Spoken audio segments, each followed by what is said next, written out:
Shalom, shalom Israel. First and foremost, I want to give all honor, glory, and praise unto YAHAWAH, SHAMAIWAN.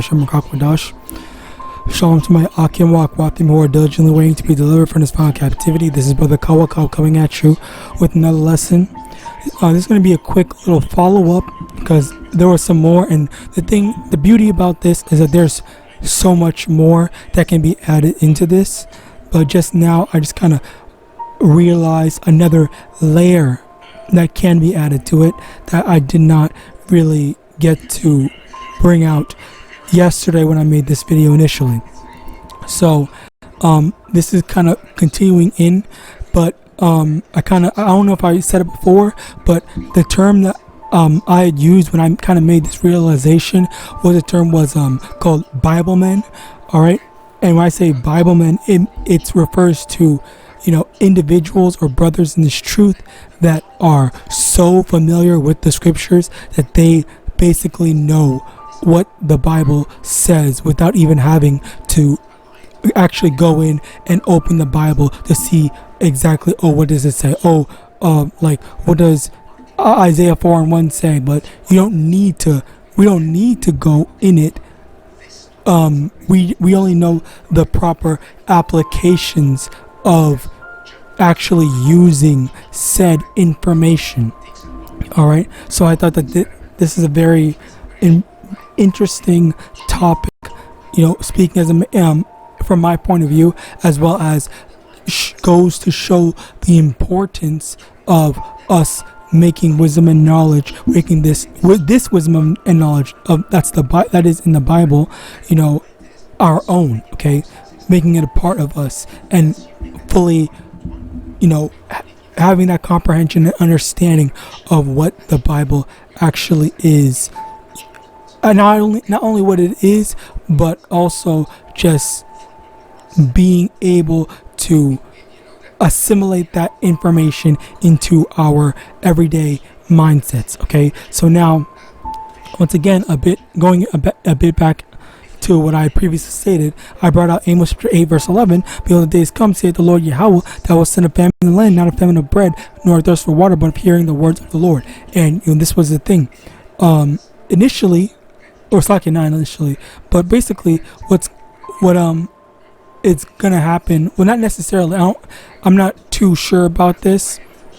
There may or may not be a ban on the Bible, but honestly, that's not necessarily the important part. The important part is that ban of the Bible going to be, they're going to go in and forcefully take and burn all those Bibles, or are we still going to have, are certain people still going to have access to certain Bibles? And these are the things that I, kind of think about, I kind of meditate on, but it's not. And the thing is, sometimes, instances like these, it may not be truly all that important, especially now with me coming into this realization that, being in this truth, I have to, speaking to myself first and foremost, I have to be one of those so-called Bible men where I'm fully aware of what the scriptures say or how to apply certain wisdom and knowledge in certain situations.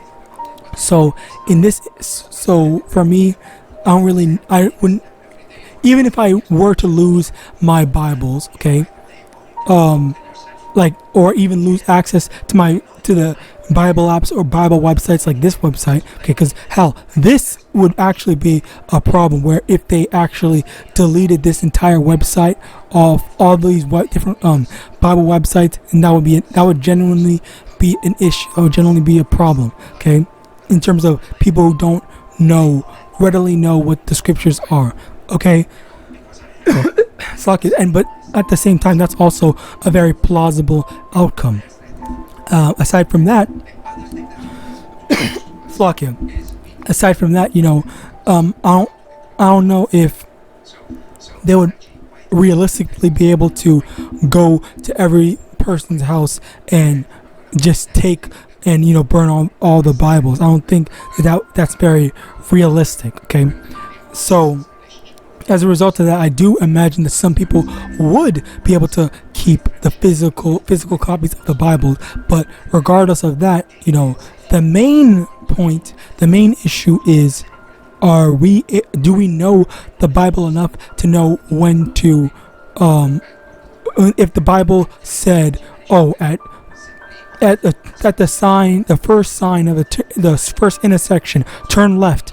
Are you going to know to turn left instead of going straight, turn right, make a U-turn, whatever? All right.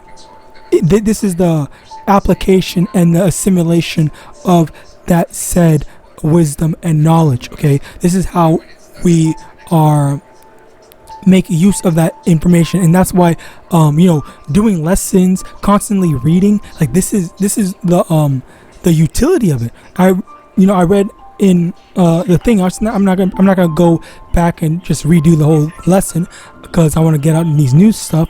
But basically, I read before. Blessed is he that readeth. Okay, roughly paraphrasing, and there's more to it. But you're gonna be blessed in that time of trouble because you're already gonna know what to do and how to escape trouble. And let's get that as a matter of fact.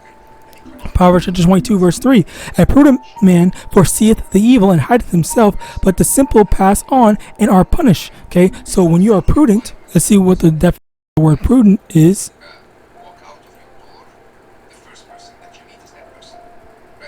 Prudent, acting with or showing care and thought for the future. All right, so someone that's not going to be foolish, someone that has some level of foresight. All right, not necessarily foresight as in supernatural. Oh yeah, I can see the future, but understanding, what type of the course of your actions and the consequences of said actions. Okay, so that you're not acting recklessly or even foolishly. All right, so as a result of that, that's what prudence is, making all these contingency plans in order to protect yourself. Okay, and this is what we do when we familiarize ourselves with the scriptures, constantly searching and constantly learning of what the Lord YAHAWAH tells us to do in such situation. Okay, agreeing with that adversary quickly, yes, but at the same time, don't accept the beast system. All right. So yeah, we have that understanding. We know what the Lord expects from us, wants from us, but also we have that. We come to the understanding of when we obey the law of the land, and when we don't take things too far. Okay, we don't go and delve too deep into just being a part of the world. Okay, because yes, we try to avoid being a part of the world, but there are instances where we just can't make that separation. But still, there's going back into the whole to Jacob's trouble when the time comes, and we've made this time. Okay, we made this kind of grace period, whatever you want to call it, like this downtime. Okay, and it's not necessarily truly downtime, but it's just like the time where things are a bit calmer and not crazy to prepare. All right. Isaiah chapter 33 verse 6, and we brought this out. And wisdom and knowledge shall be the stability of thy times, and strength of salvation. The fear of the Lord is his treasure. Okay, so wisdom and knowledge, and once again, the scriptures are the wisdom and knowledge that we have to make our own. Okay, we need to have that spiritual knowledge to to be able to know how to avoid trouble. Okay, on top of that, just having the love for YAHAWASHI to follow after his commandments, that's what's also going to contribute to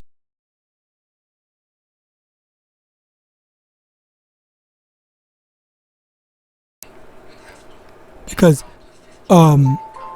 it's multiple factors to it. The first factor is just, number one, knowing how to avoid trouble, and also just the fact that knowing being closer to YAHAWASHI, which is, I'm going to get that in a bit, being closer to YAHAWASHI, the Lord's going to protect his own. Now let's get that. As a matter of fact, John chapter 15 verse 7, if ye abide in me, and my words abide in you, ye shall ask what ye will, and it shall be done unto you. And this is one of the big things, having the word of YAHAWASHI. That's why I coined this term Bible men, because instead of having an actual Bible, all right, to go in reference to, this, which even then, like, in all honesty, even if you had the Bible isn't gonna save you unless you actually, unless you already had the understanding within you in the first place. The Bible is kind of like a tertiary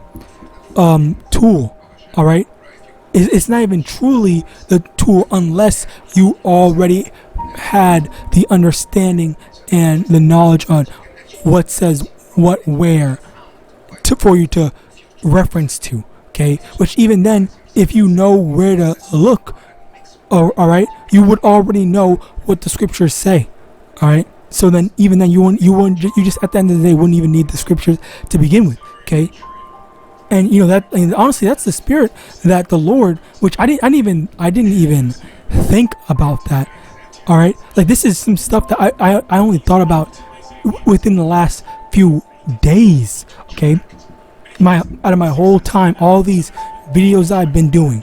Okay, I didn't know the true meaning behind it. I didn't know the benefits behind it, and then I'm over here reaping multiple benefits of me constantly, making the scriptures my own and familiarizing myself with what the scriptures say. Okay, and that's the beauty of the Lord YAHAWAH and how he, is taking care of his people. All right, if not by us knowing exactly what to do and say through the wisdom and knowledge of the scriptures, but if it's also just by helping us getting closer to Yahawadah by having his word in us, okay?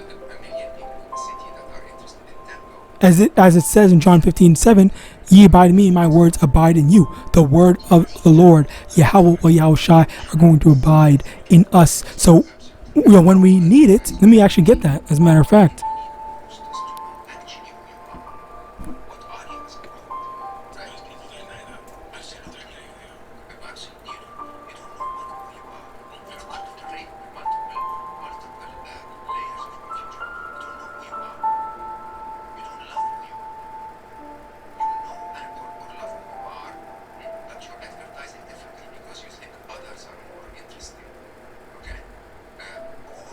Bear with me, Slakia.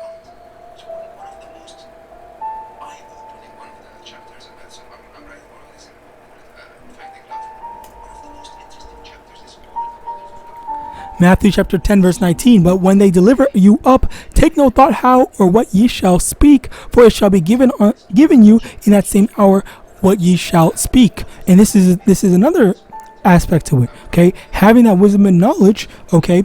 The spiritual aspect of having the Lord in us, already abiding in us, all right? It's going to be to the point where already knowing the Lord's gonna just make us know what to say. The same way, like honestly, like this was one of the coldest. Let me get this. This was one of the coldest responses that I've ever heard.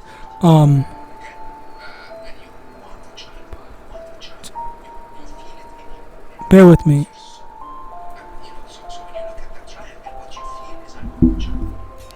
This was one of the coldest responses I've ever heard. And of course, this came from Yahawashi. Luke chapter 20, from the top. And it came to pass that one of those days, as he taught the people in the temple, and preached the gospel, the chief priests and scribes came unto him with the elders, and spake unto him, saying, Tell us, by what authority doest thou these things, or who is he that gave thee this authority? And he answered and said unto them, I will also ask you one thing. And he answered me, the baptism of John, was it from heaven or of men? Does it go to verse 5? And they reasoned with themselves, saying, If we shall say from heaven, he will say, then why then believe ye not him? But, and if we say of men, all the people will stone us, for they be persuaded that John was a prophet. And they answered that they could not tell whence it was. And Yahawashi said unto them, Neither tell I you. Let me start over verse 8. And Yahawashi said unto them, neither tell I you by what authority I do these things. Then began he to speak to the people. That's basically it. All right, beautiful response, and that is the coldest thing. Okay, because he shut them down, because the same way that they were firstly they tried to come at him at like that sideways type of deceptive type talk, and then Yahawashi just straight shut it down with the honestly, like this has got to be one of my most favorite shutdowns that I've ever heard, maybe in the scriptures or just in general, because this is just ingenious how he just shut them down like that. All right, like that was beautiful.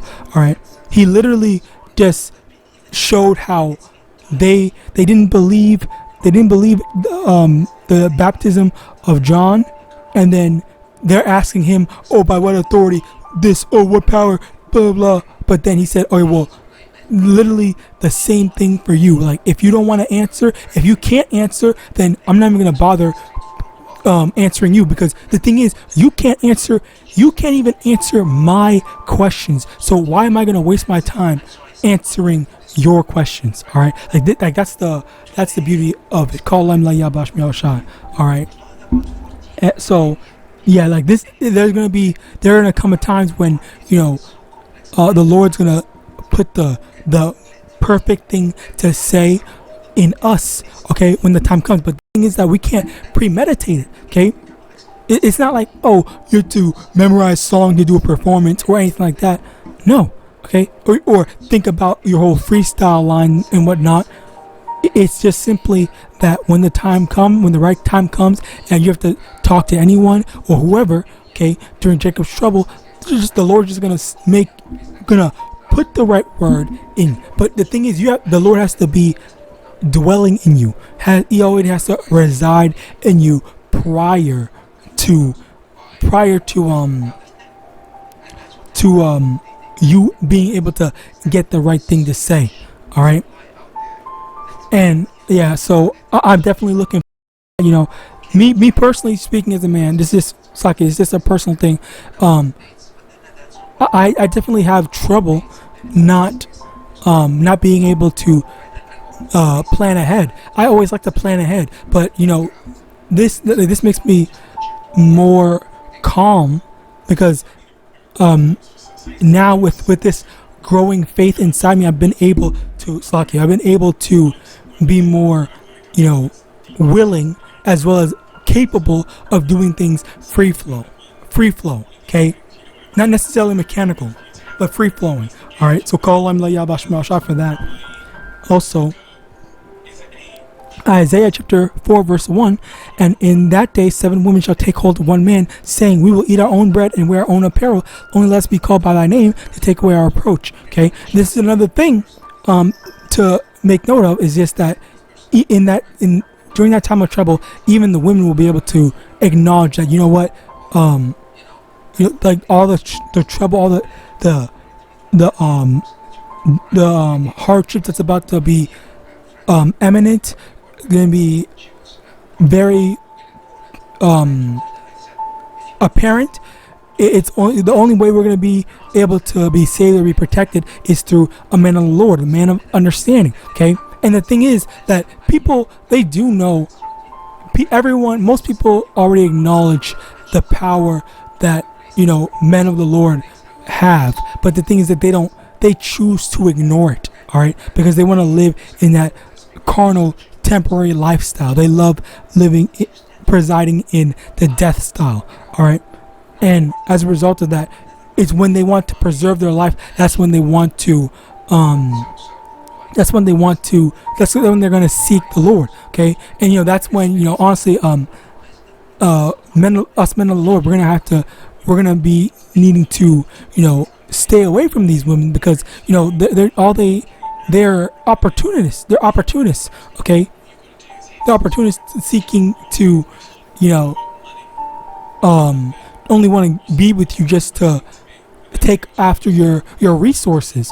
All right, or not necessarily resources, but taking after your protection. Okay, I say resources, but that's not literally the true what's the word, definition, because in here it shows us that they're gonna have their own resources, but the true when I say resources, I meant to say just the hedge of protection that you are as a man of the Lord. Okay, so regardless of if they are able to take care of themselves, it's truly going to be the resource of protection. Okay, and even the women at that point in time, they're going to be able to acknowledge, which the thing is, most people are very not necessarily aware of the whole protection thing.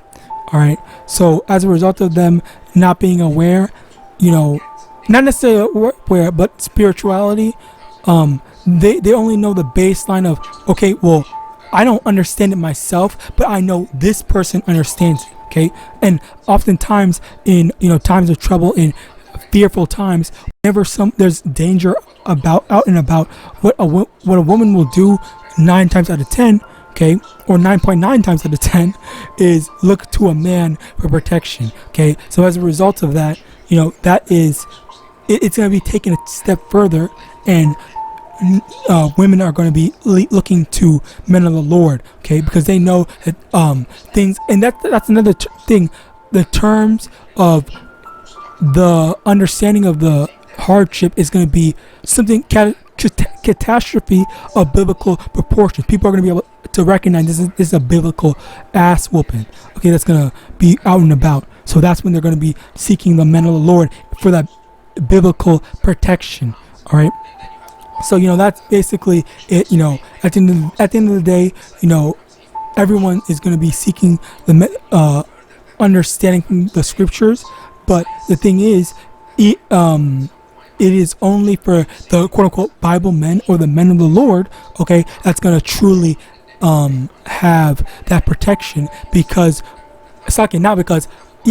because and only because we assimilated and made that wisdom and knowledge of the scriptures our own knowledge. Okay, we spent time and time again studying the scriptures and familiarizing ourselves the same way you would know the exact lyrics to whatever song. Okay, we know the exact lyrics, the exact wording. Okay, maybe not exact wording, but general understanding, the general wording of what the scriptures say, to the point where we wouldn't even need the scriptures. Okay, so with that, I pray that this lesson was edifying. I pray that this helps you. If you needed to hear this, I hope this helps you want to be more familiar with the scriptures, so that you aren't caught lacking. You won't be caught unaware or unknowledgeable of what the scriptures say. Okay, even with not knowing exactly what it says, you'll be able to recall with certain things. Okay, there's different people that have photographic memories, recall memories, different types of ways to remember stuff. And one of the ways might just be when you're actually in that situation, you're going to know what to do. So with that, I pray this lesson was edifying. I want to give all honor, glory, and praise unto YAHAWAH, BA'Hashem, YAHAWASHI, BA'Hashem, MANASSEH. Shalom to my Akim, YAHAWAH, who are diligently waiting to be delivered from this bound captivity. AHPARYAM, Shalom.